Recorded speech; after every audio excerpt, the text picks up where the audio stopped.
Halo guys, bertemu lagi dengan Historical Linux. Hari ini kita akan menginstal distro Linux Rhino Linux versi 24.02. Linux badak ya, kalau terjemahan bahasa Indonesianya ya. Ini adalah distro turunan dari Ubuntu dan yang menarik di sini adalah dia menggunakan XFCE sebagai desktop environment. Saya memang sedang mau eksplorasi distro yang lebih ringan ya. Ini dirilis tanggal 1 September 2024 yang lalu. Nah, seperti biasa kita akan mencari ISO-nya. Di sini kita bisa download di official website-nya dan kita diarahkan ke SourceForge. Dan ISO Rhino Linux di-download 2 GB lebih ya.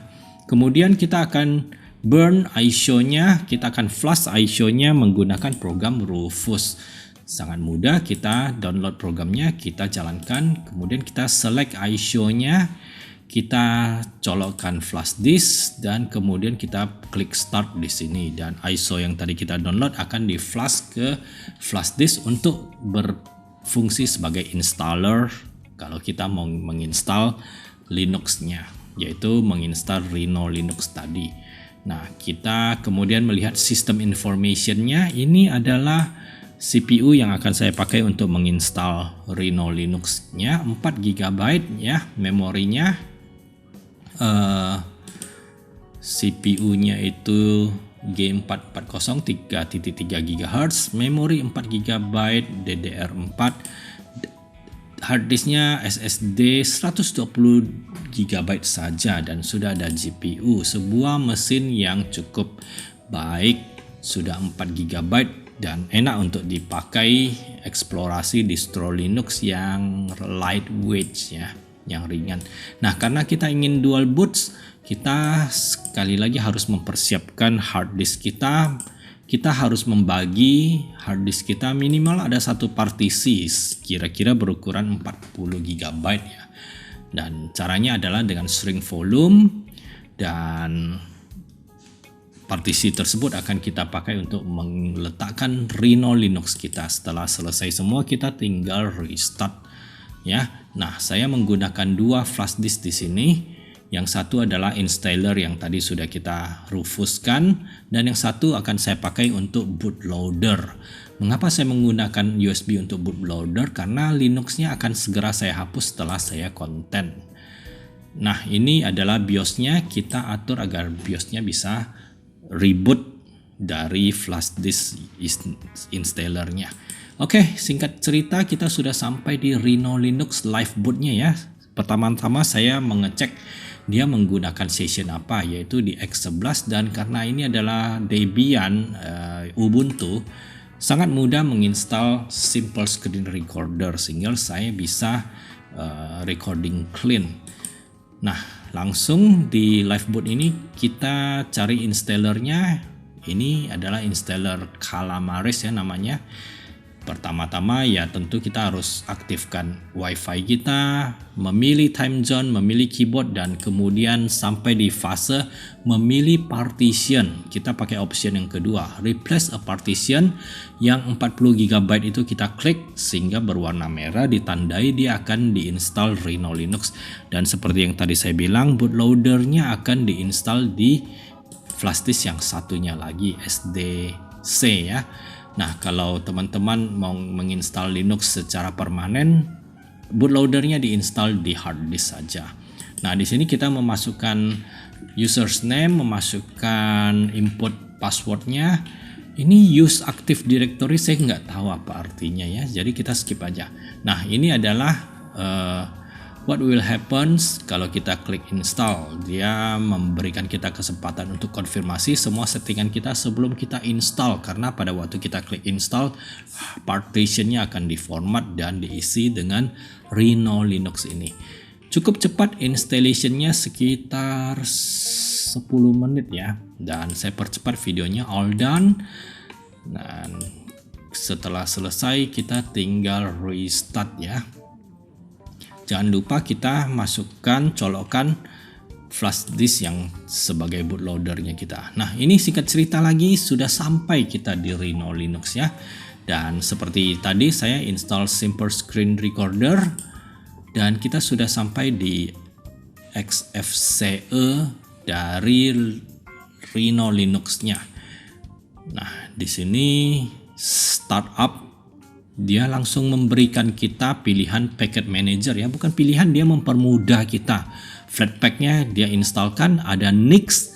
Saya kurang begitu mengerti Nix ya, jadi kita skip aja. Ada Snap, Apps Image ini sangat penting. Oh ya, seharusnya tadi saya mengaktifkan Flatpak beta channelnya. Waktu saya baca tutorialnya itu sangat penting ya. Di recording ini saya tidak aktifkan. Yang tadi itu adalah container dan ini extra setting, dan kita tinggal memasukkan passwordnya, dan Rhino Linux akan langsung men-setupkan packet manager yang sudah kita pilih tadi, yaitu ada Flatpak, ada apt, dan ada Snap. Kita akan intip your system. Nah, di sini terlihat ya, chipnya itu Intel Pentium, memori 4 GB, disknya cukup besar, ada GPU dan macam-macam. Hampir sama dengan kalau kita menjalankan NeoFetch ya. Saya akan coba. Nah, ini terminalnya nggak bisa menggunakan shift tanda plus untuk memperbesar fontnya ya. Saya agak bingung tadi. Nah, ini NeoFetch-nya terlihat ya, kernelnya 6.10.7 paling baru ya. Karena Rhino Linux ini tadi dia bilang dia menggunakan rolling release Ubuntu yang sudah di rolling release-kan ya, sehingga kernelnya itu terbaru. Nah, tadi terlihat desktop environment-nya adalah XFCE, tetapi katanya desktop environment dan Windows Managers-nya itu namanya Unicorn ya. Nah, di sini saya mau customize dulu desktopnya, memperbesar fontnya, memperbesar ikonnya supaya enak di mata. Saya sudah cukup lama nggak menggunakan XFCE ya, kebanyakan menggunakan KDE, dan minggu lalu waktu saya install Ubuntu itu menggunakan LXQT. LXQT dan XFCE ini sama-sama lightweight desktop environment ya. Cuman XFCE sudah sedikit lebih cantik lah gitu, nggak minimalis banget, dan sekilas ini cukup cantik ya Rhino Linux-nya. Nah, saya ganti wallpapernya, ini adalah wallpaper yang saya AI generated, nanti akan saya upload ke website wallpaper saya. Nah, saya menginstal Symmetric menggunakan metode Debian yang konvensional ya, yaitu sudo apt get install Symmetric, dan sudah kita jalankan Symmetric-nya. Ini adalah untuk pemanasannya, warming up terminal saya.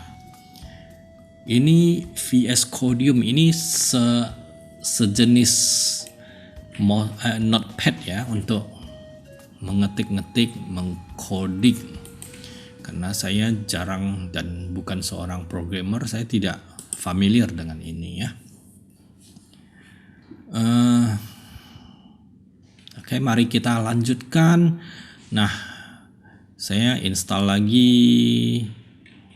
toilet ya untuk menulis ASCII gede-gede di terminal. Contohnya seperti begini. Please subscribe ya. Nah, oke, ini adalah menu XFCE-nya. Cukup mirip dengan Genome ya, dengan icon yang campur aduk, nggak pakai kategori. Jadi kita harus menghafal ikonnya dan menghafal posisinya. Memang waktu pertama terlihat amburadul ya, tapi kalau sudah beberapa jam kita langsung udah tahu di mana posisinya. Nah, about XFCE desktop environment, dia adalah versi, tadi ada versinya ya.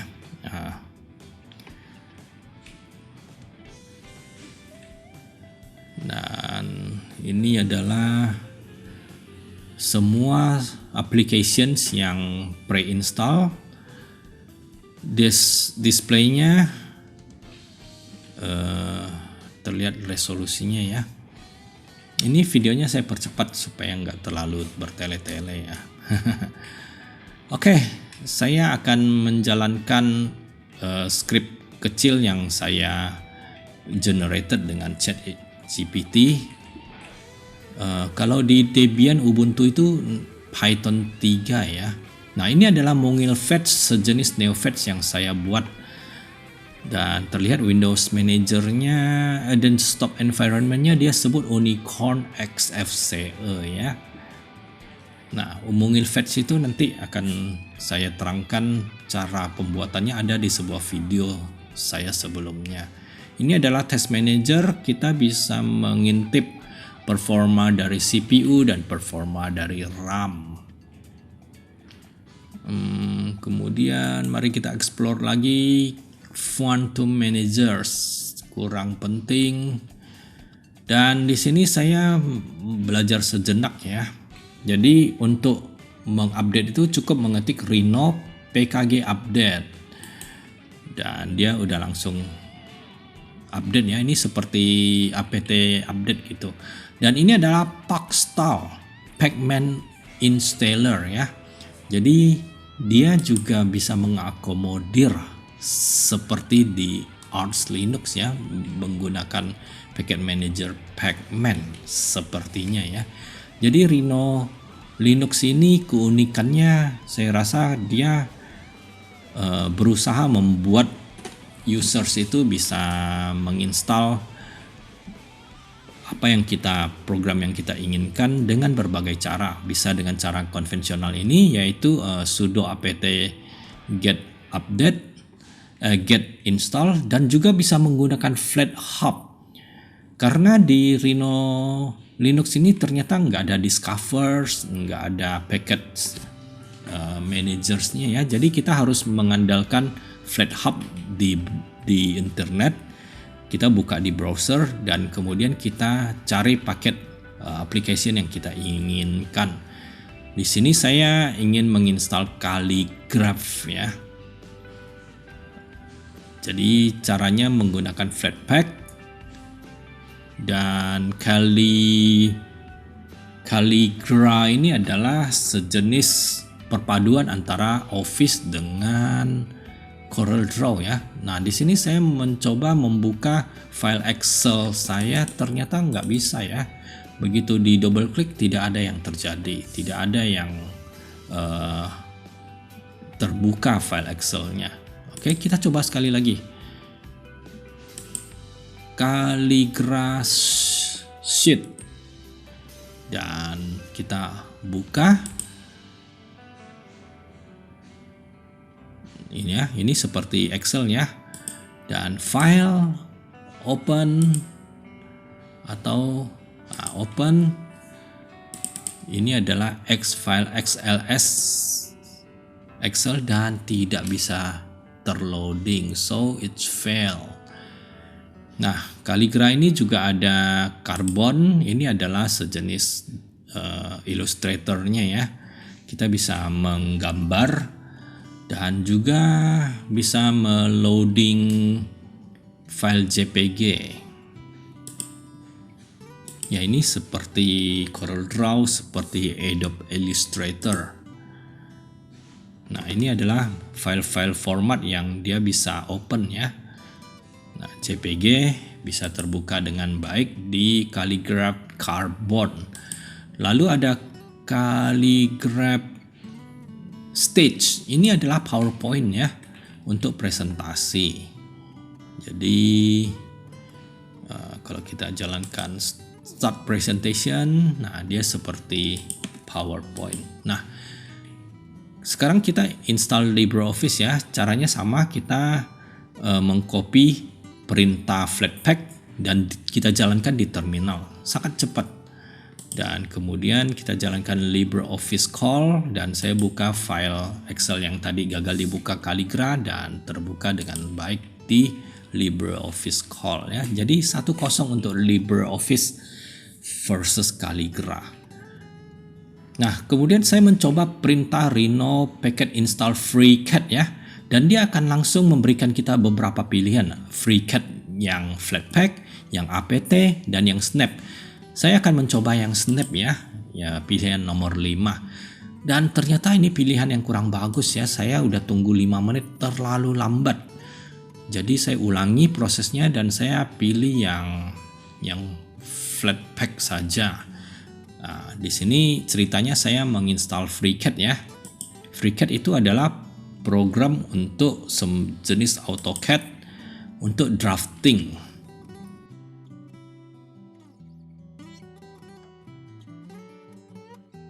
Jadi hari ini saya hanya open file demo yang saya download di internet untuk memperlihatkan bahwa FreeCAD ini bisa menggambar 3 dimensi sampai cukup rumit seperti ini ya. Cuman masih terlalu susah, terlalu amatir ya untuk drafter yang pro.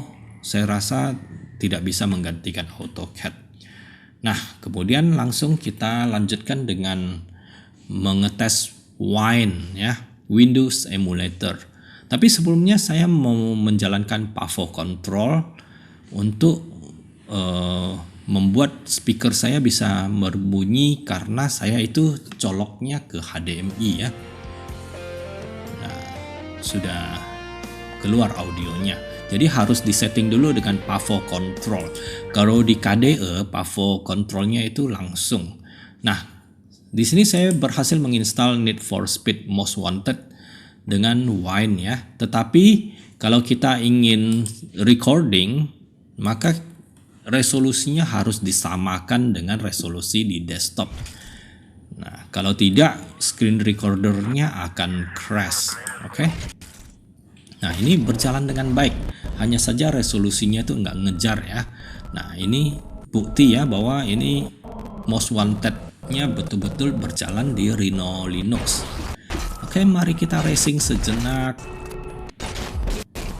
Dan suaranya itu juga gagal ya. Nge-lag suaranya. Jadi saya harus utak-atik cukup panjang antara screen recorder dan kualitas grafis dari Need for Speed Most Wanted ini. Oke, kita racing sejenak dan saya percepat aja videonya ya. Sangat lancar, walaupun ini bukan grafis yang paling rata kanan ya, tetapi kalau kita tidak screen recorder, maka kita bisa menjalankan Most Wanted ini di rata kanan grafisnya. Game ini kan cukup jadul, ada dirilis dan dibuat untuk zaman 2005. Jadi dengan Rhino Linux 4 GB ini sudah berjalan dengan cantik. Need for Speed Most Wanted-nya ya. Nah, setelah kita keluar dari Most Wanted, desktop kita tidak dikembalikan resolusinya ya, hanya 128 kali 1024. Oke, seperti biasa saya juga menginstal SuperTux Kart. Ini adalah game racing yang native Linux ya. Kita bisa menginstal kart custom, menginstal track custom, namanya add-on ya, dan sangat asik untuk dimainkan game racing sejenis Mario Kart. Dan game ini selalu saya pakai untuk mengetes distro, performa dari distro, dan seperti terlihat berjalan dengan cantik juga di Rhino Linux ini. Walaupun tidak rata kanan dia punya grafis ya, tetapi sudah cukup smooth. Ada anti-aliasingnya, ada shadow-nya. Dan saya percepat. SuperTux Kart berjalan dengan lancar dan cantik di Rhino Linux 4 GB RAM saja.